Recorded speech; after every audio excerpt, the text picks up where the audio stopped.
This is the CBS Evening News with Russ Mitchell. And good evening. It is day 2 of what anti-Mubarak protesters have called the New Egypt. And as the excitement continues, questions about the future of the country and its new leadership continue to grow. Here's the latest. The military, now in control, promises to eventually hand over power to civilians and says it is committed to democracy.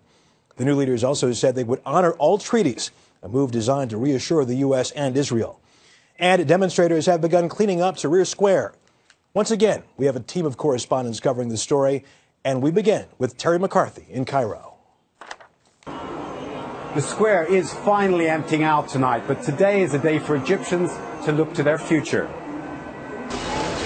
For many in Tahrir Square, the day began with rubber gloves and garbage sacks. It was the great cleanup of a square that saw battles, bloodshed and an 18-day sit-in.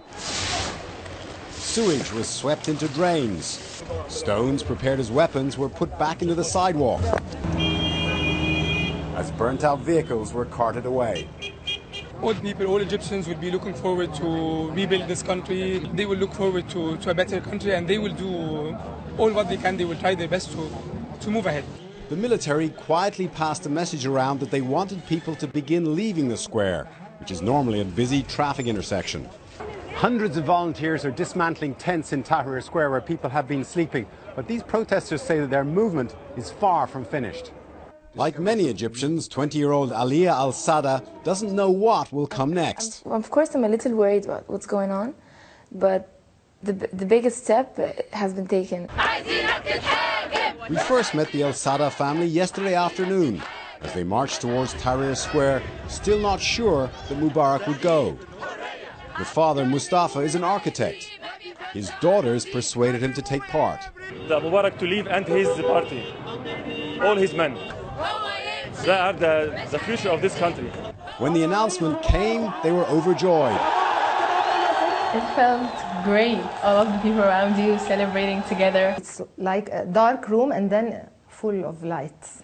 Everything full of light. And the conviction that there is no turning back. Now they've ditched their ruler of 30 years. I think no one could trick us, no one can fool us anymore. Even amidst all the celebrations, there are still huge questions to be answered here in Egypt. How quickly the military will give up power as they've promised, and who will rise up to take their place in government. Russ? Terry, of course, tomorrow, Sunday, marks the beginning of the Egyptian work week. Do you get a sense as to when the protesters will go home, go back to work?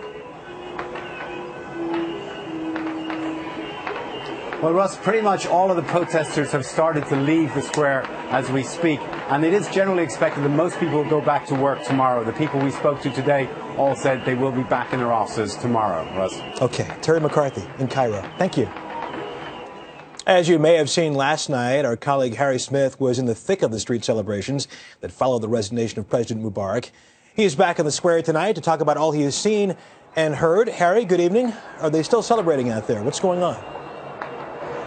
It is remarkable. I mean, we keep using that word, but here we are more than 24 hours later, and this celebration continues. You can hear the car horns honking behind us, and Tahrir Square was once again filled with people all day long.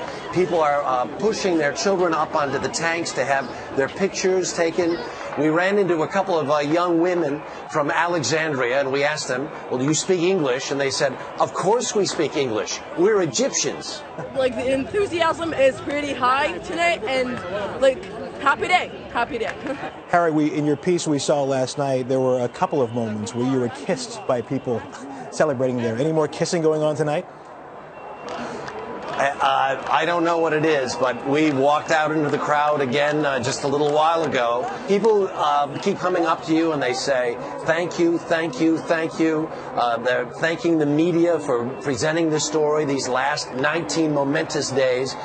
So we were kissed a number of times tonight, and at one point even hoisted up on people's shoulders. I don't really know quite how to explain it. I've never experienced anything quite like it before. But I think this is Egypt's way of welcoming the rest of the world and welcoming itself into a community of freedom. The moment of the baby kissing you last night and you kissing the baby is all over the world right now, all over the internet. As someone who was in the middle of that electricity, you've been to a number of hot spots around the world. How would you describe it? How does it compare with other things you've seen? The fact is we've been all over town, all over this city today, and it's very much going back to normal life. There were no riots in the streets. There were no stores broken into. Commerce is continuing. We saw a FedEx man in our hotel today delivering packages. Harry Smith in Cairo. Thank you very much. At the White House today, President Obama discussed developments in Egypt in phone calls with leaders in Britain, Jordan, and Turkey. Outside the White House, some are questioning whether U.S. intelligence missed key signals that a genuine uprising was underway. Wyatt Andrews has that part of the story. The administration clearly knew the end game was coming for Hosni Mubarak. CIA Director Leon Panetta said so openly Thursday morning. There is a strong likelihood that Mubarak may step down this evening. But Mubarak surprised everyone, including the Egyptian military, when he refused to quit on Thursday. U.S. officials said, quote, he called an audible. After he did leave on Friday, the White House said it had known Mubarak's curveball was not the final word. We had gotten, and into last night, gotten indications that the last speeches may not have been given. But even if the intelligence was strong as Mubarak was leaving, it's not clear what was known at the revolution's beginning. The CIA compared its Egypt intelligence to an earthquake, saying it knew about the grassroots anger, but not when it might explode. People can tell you where the tremors are, they can tell you where the fault lines are, they can tell you what the past is, they can even tell you that the threat of something happening is close.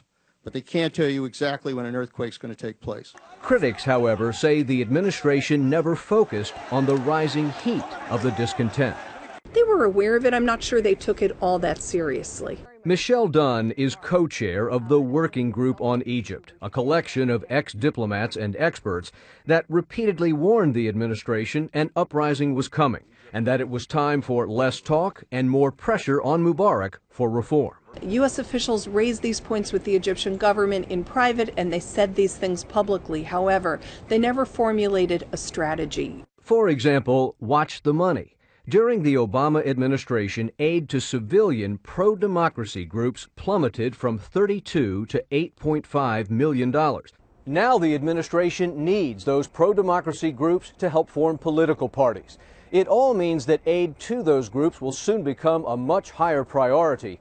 And the question of how good U.S. intelligence is at street level in the Arab world is under review at both the CIA and in Congress.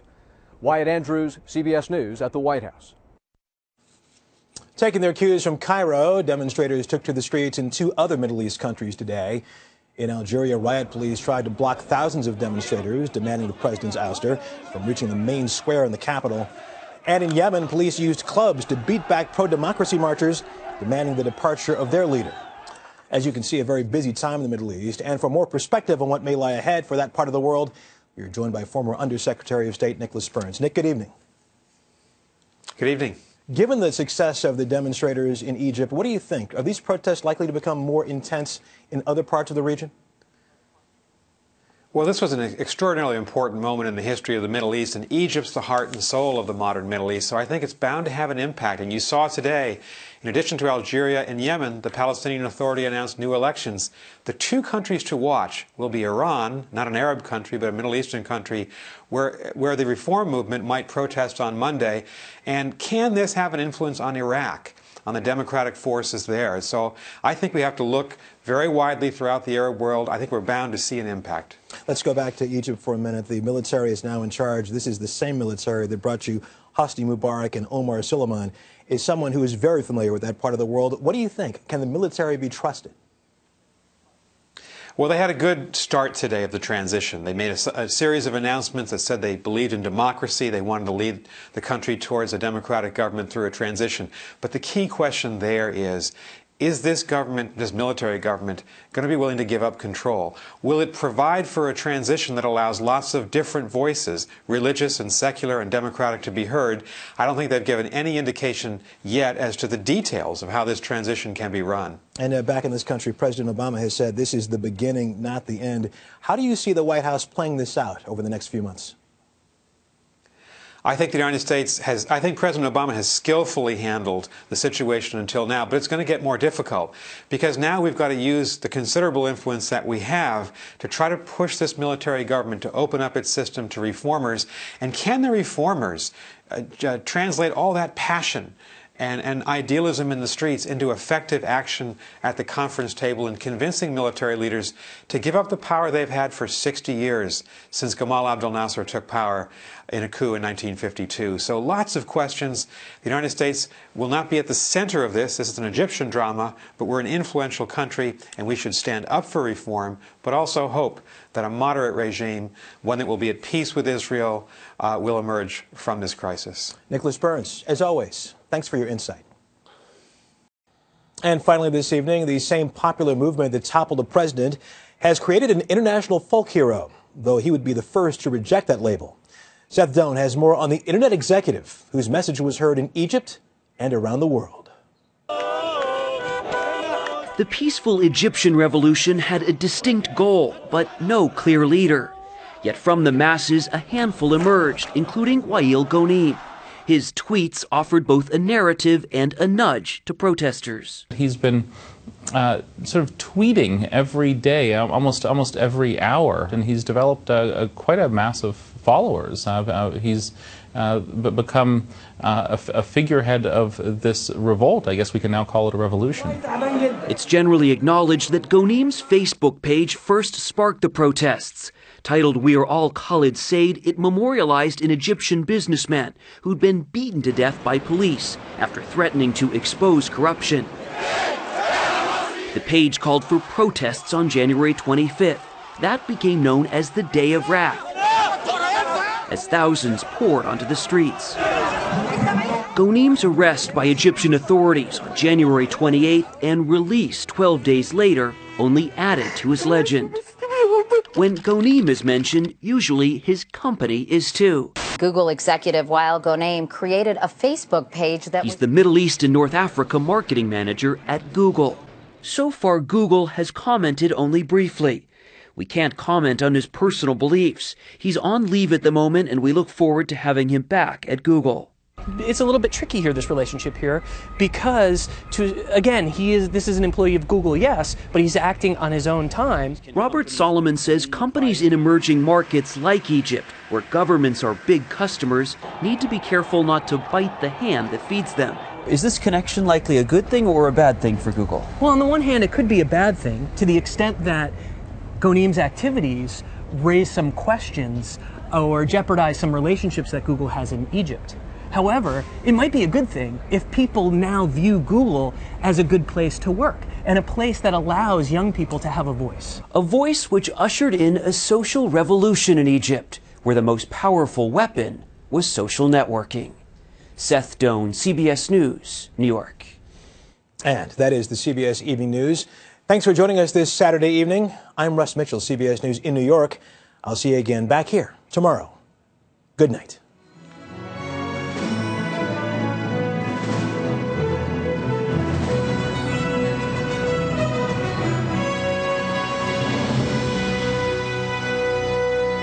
On television, online, on the go, and now free on iPad.